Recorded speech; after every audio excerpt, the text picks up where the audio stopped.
પાટણ તાલુકાની સુજનીપુર પ્રાથમિક શાળા ખાતે આજે તારીખ 1 ઓગસ્ટ 2025ના રોજ સુંદર મજાની બાળ સંસદની ચૂંટણી યોજવામાં આવી, જેના કોઓર્ડિનેટર તરીકે સામાજિક વિજ્ઞાનના શિક્ષિકાબેન પિનલબેન ચૌધરીએ કામ કર્યું. સાથે સમગ્ર શિક્ષક સ્ટાફે સંપૂર્ણ સમર્પિત રહીને આ ચૂંટણીને સફળ કરવા માટે કામ કર્યું.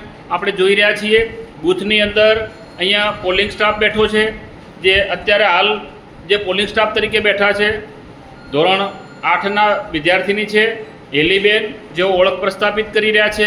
સાથે સાથે અહીંયા કૃપાબેન જે ધોરણ 8માં અભ્યાસ કરે છે અને તેઓ PO2 તરીકે કામ કરી રહ્યા છે અને મતદારની ઓળખ પ્રસ્થાપિત થયા પછી આધાર કાર્ડ અને એ નંબર નોંધી અને સહીનું કામ કરી રહ્યા છે. મતદાન અધિકારી તરીકે પ્રિયંકાબેન કામ કરી રહ્યા છે, જેઓ ધોરણ 8ની અંદર અભ્યાસ કરે છે.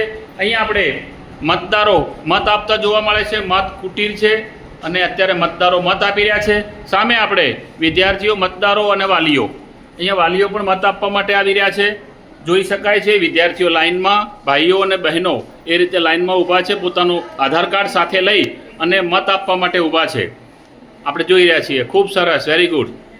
જે રીતે સામાન્ય ચૂંટણી થાય છે એવી જ રીતનો આ ચૂંટણીનો અહીંયા સરસ મજાનો માહોલ ઊભો થયો છે. હવે આપણે સામાજિક વિજ્ઞાનના શિક્ષિકાબેન પિનલબેનને મળીએ. બેન, આ કેટલા સમયથી આપણે આ ચૂંટણી કરી રહ્યા છીએ? છેલ્લા 5-6 વર્ષથી અમે દર વર્ષે ચૂંટણી કરી રહ્યા છીએ. ધોરણ 6, 7 અને 8ની અંદર સ્થાનિક સરકાર, રાજ્ય સરકાર અને સંસદ આ અભ્યાસક્રમની અંદર પાઠ આવે છે. તો અભ્યાસક્રમના ભાગરૂપે અને બાળકો અત્યારથી જ લોકશાહી, નાગરિકતા અને નીતિમત્તાના ગુણો શીખે એ માટે અમે બાલ સંસદની ચૂંટણી કરીએ છીએ, જેના દ્વારા બાળકો ગ્રામ પંચાયતની અંદર જો ઉમેદવાર તરીકે ઊભા રહે તો કેવી રીતના ગ્રામ પંચાયતમાં કામ કરવું, તાલુકા પંચાયતમાં, જિલ્લા પંચાયતમાં નિષ્ઠાવાન બની અને કેવી રીતે કામ કરવું, તથા મત અધિકાર જે નાગરિકો બનવાના છે, આવતીકાલના ભવિષ્યના નાગરિકો બનવાના છે, એ વિદ્યાર્થીઓને પણ ખ્યાલ આવે કે કેવી રીતે તટસ્થ અને નિષ્પક્ષ રીતે આપણે વોટ આપવો જોઈએ, જેથી આપણા દેશ માટે યોગ્ય વ્યક્તિની નિમણૂક આપણે કરી શકીએ.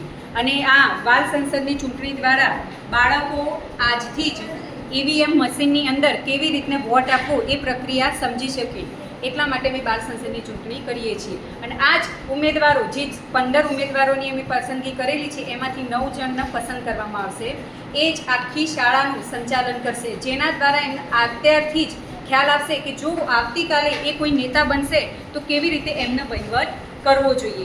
અને અત્યારના જે બાળકો છે, મારા વિદ્યાર્થીઓ 5 થી 8ના, એમને પણ ખ્યાલ આવશે કે જો ગામની અંદર કોઈ સરપંચ તરીકે ઊભો રહે, કોઈ સંસદ સભ્ય તરીકે અથવા વિધાન સભ્ય તરીકે, તો કોઈ પક્ષપાત કે નિષ્પક્ષ કે પોતાના પણ સગા સંબંધી વાદ રાખ્યા વગર યોગ્ય વ્યક્તિની પસંદગી કરી શકે એ માટેની અત્યારથી અમે તૈયારી કરાવીએ છીએ.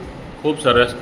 આ ચૂંટાયા પછી કેવા કેવા પ્રકારની સમિતિની રચના કરવામાં આવશે? અહીં 9 પ્રકારની સમિતિની રચના કરવામાં આવશે, જેમાં પ્રાર્થના સમિતિ, મધ્યાહન ભોજન સમિતિ, પાણી સમિતિ, આરોગ્ય સમિતિ, બાગાયત સમિતિ, એવી જુદી જુદી સમિતિઓ બનાવવામાં આવશે, જેમાં વિદ્યાર્થીઓ દ્વારા જ સંપૂર્ણ શાળાનું સંચાલન કરવામાં આવશે. એમાંથી સૌથી વધુ જેને વોટ આપશે એ મહામંત્રી બનશે, જે આ 9 સભ્યો છે એનું સંચાલન કરશે. અને એના સંચાલનમાં એક શિક્ષક પણ એમાં ભાગીદાર બનશે.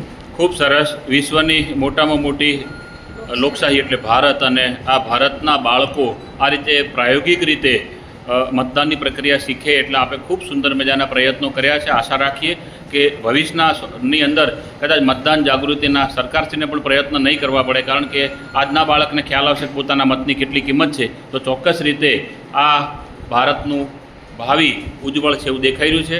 પિનલબેન અને તેમના શાળા પરિવારને ખૂબ ખૂબ ધન્યવાદ.